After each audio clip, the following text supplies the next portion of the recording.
Why do 90% of ragdoll cats go limp when you pick them up? Let's find out.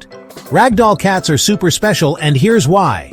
Did you know these fluffy friends are called ragdolls because they go all floppy like a ragdoll when you pick them up? That's right, they love to be cuddled. But wait, there's more.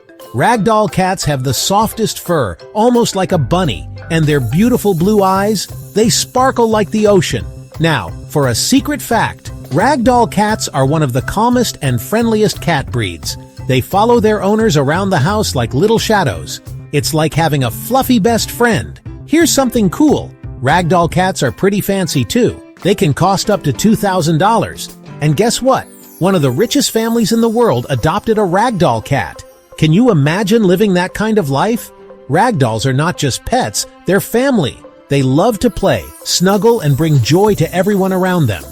So if you ever meet a ragdoll cat, be ready for lots of love and cuddles. That's it for today's Secret Life of Ragdoll Cats.